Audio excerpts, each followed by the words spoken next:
Karame kugira ngo mbane na mama na papa wawe nyogokuru na sogokuru bari bamwanze ariko ngiye ndanga mbana nawe kandi muco bakatubwira ngo utumve se na nyina yumvira iki ubwo papa ni iki ni imigani mani ubwo papa nije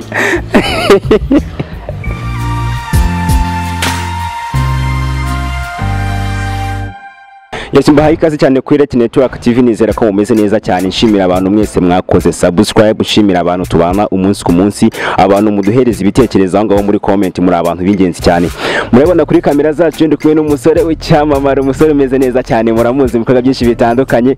Ni umusore ntago byakorohera kuba waba uri kumwe nawe ngo bumbe umunwa, ntago bishoboka. Bro, ngo haye ikaze cyane. Udakabya se man bro, miss kabisa nanjye nishimiye kuba ndi hano. Ameze fresh byatari. Nese nk'abari abantu ariko kureba batangiye guseka utanavuga buri bibwi wabwira kuri muntu ki witwa ndubundi. Nanjye nkora comedy, nitwa Dodi. Nkora comedy, urumva ibintu byose birimo D. Comedy Dodi.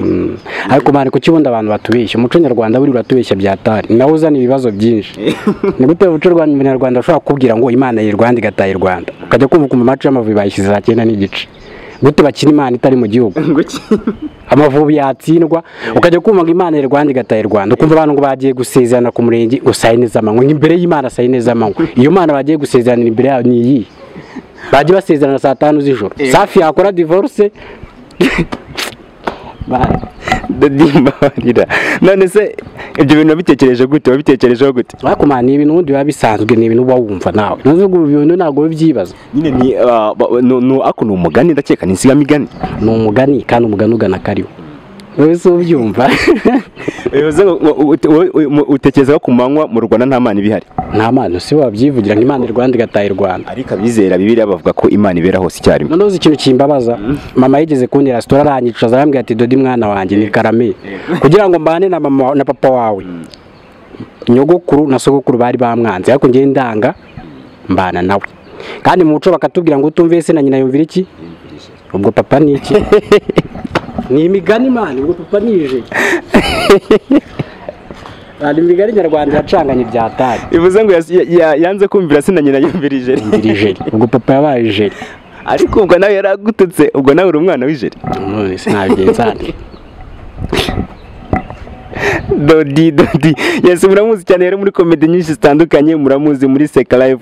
None se Dodi, watangiye kwimva mu Imana ya comedy ryari? Kuko numva nyine ari ibintu byakujemo kuva kera. Mana ya comedy nigeze niyumva, muzi ko byaje ari nk'impanuka. Nkuko ngo byaje 2018 nibwo nakoze igitaramo cya mbere cya comedy muri Serena. Byari igitaramo bitaga Life is Funny.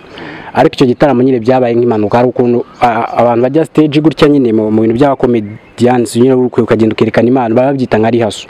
Ngiye nagiyeyo dukora ka rihaso, Clapton Kibonka arambona ahitambwira ati mfite igitaramo muri Serena waza tukareba. Ndagenda nkora rihaso, abana ni fresh, ahita njyana mitangenda natwika, maze gutwika yambita nongera ninjira muri za Seka Live, ninjira mu bitaramo byinshi bitana gitaramo mu Rwanda gikomeye ngira ngo ntarajya amaye.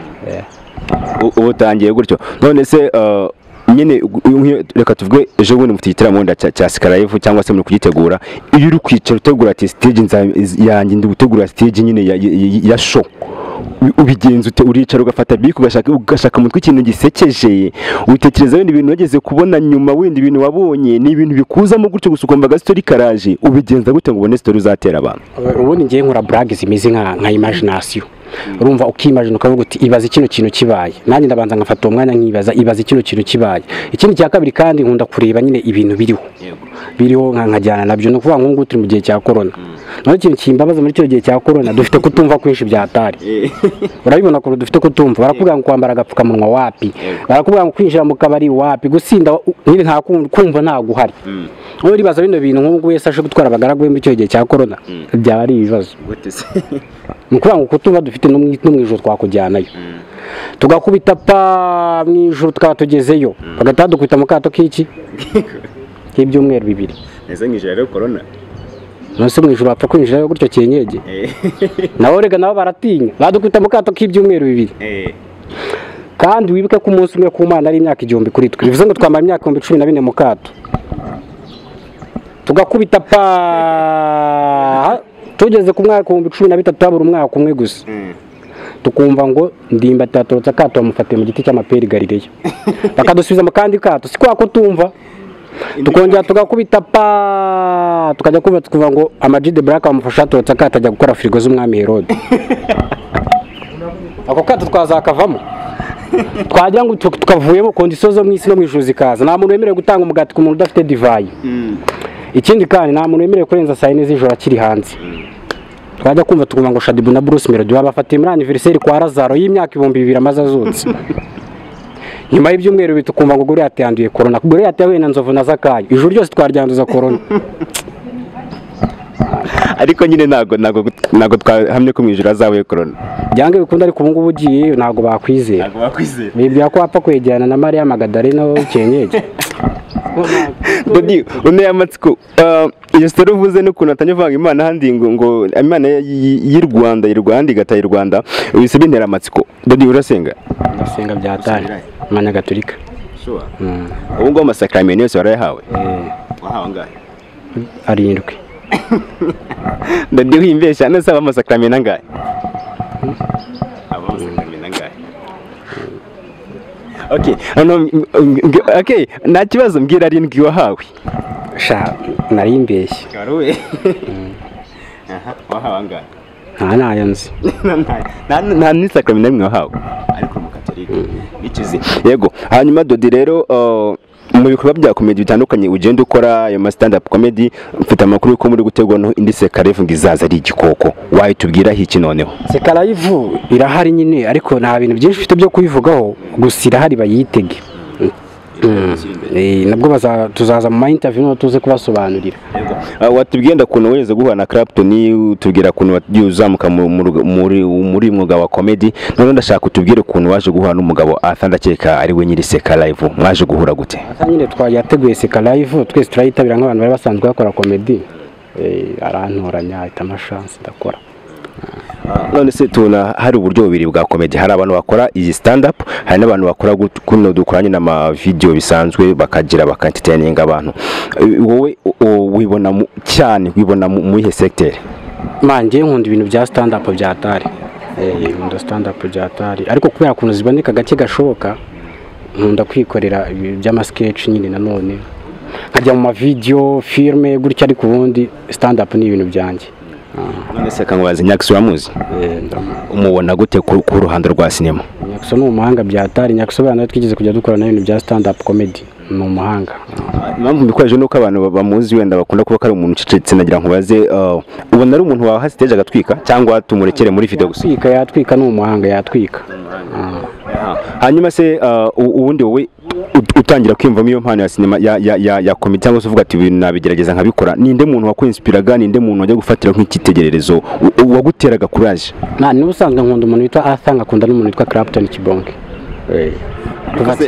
ubundi abantu baba comedy hari ukuntu nyine ukubita nk'aka brag makatabasha uri amutipe n'imbwa nyine yisekeje abantu akahita bavuga ngo man Dodi n'imbwa tu ntago byawe bigutisha nyine n'urugo barabimpamagara byatara ahubwo niyo ngiye gusuna marambwe akunda kubimbwira byatara imbwa byatara wowe iyo kubisa wagize success umbega wabaye imbwa yadanje imbwa yadanje man imbwa yadanje giye ubwo bwanjye bahita utangira kwinjiza menshi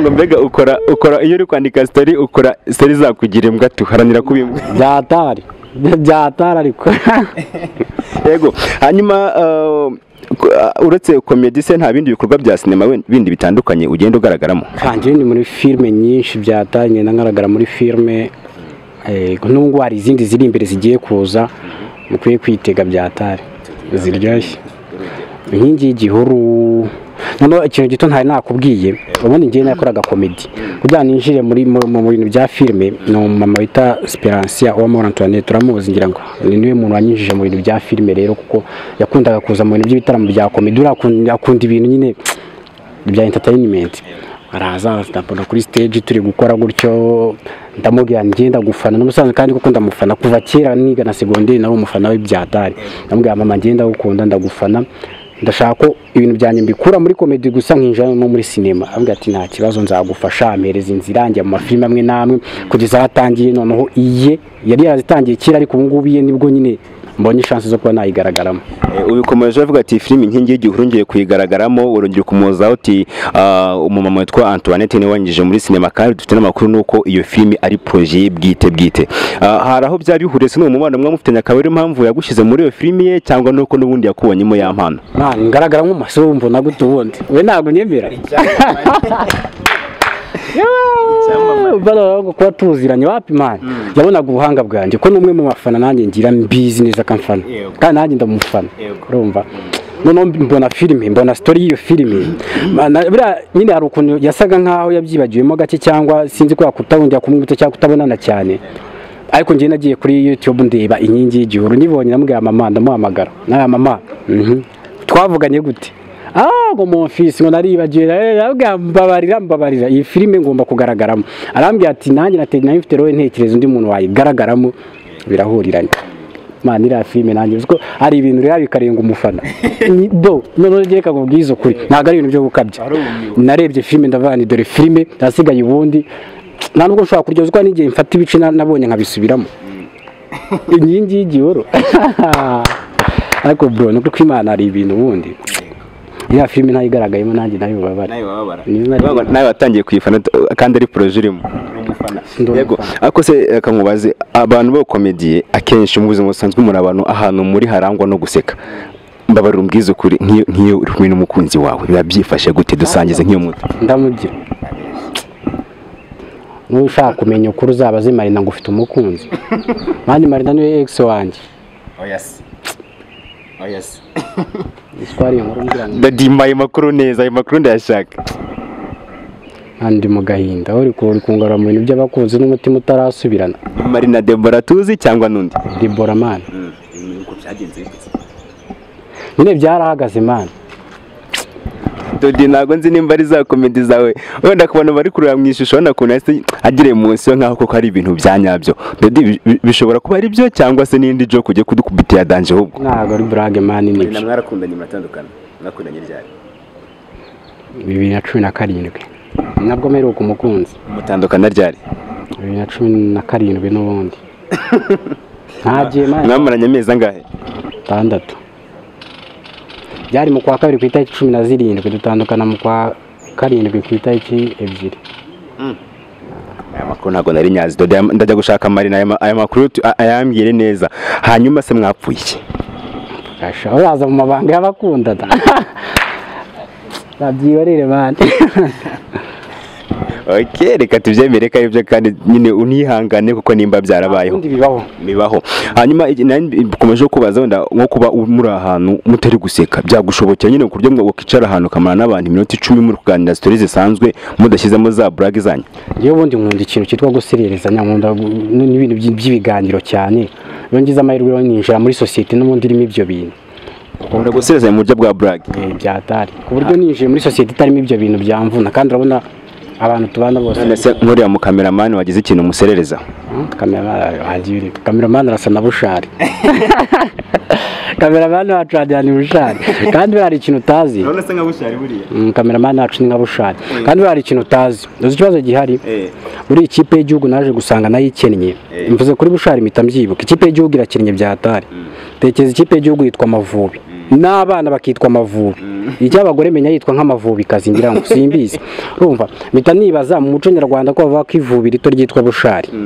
iyo bafata Amavubi mato bakayita Bushari FC uba bari guhabwa amahirwe yo kugiwawa nta nubwo tuba tukiyabaza ibintu by'intsinzi baba mutipe ndi warubinyibukije mandi ko yakunda asa nka Bushari uramubonye cameraman nacu ubona ari Bushari yambaye na Bob Marley yego hanyuma Dodi wenda ko kiganiro cya kiryoshye cyane twagirana gakina sekeje cyane wagira icyo ubwira abantu wenda bagukunda abantu bakunda comedy hari abantu hano hanze ndankunda guhura nabo akubwira ati ngiye nkubita brag za danje ngiye mfite impano yo gusetsa ngiye ngira gutya na gutya akakubwira ati se namenera hese nabigenza gute se nta nabwo nabona umuntu nkwera video nta nubwo nabona iyo stage nta nubwo nahura nura mu star byibuze niyo muhamagaye nta nyitaba barabande cyangwa nimo basubiza abo bantu wababwira iki wababwira ko bakora iki naduzi ko nta mu stand up comedy wirya kuko ko stand up comedy nyine kurana kuntu tuzikora ntabwo zituma izina ryawe ritari ritumbagira. Iyo ukora stand up comedy gusa kubera tuyikorera ahantu Marriott Serena, cameraman wanyu ntabwo yagiramo Marriott,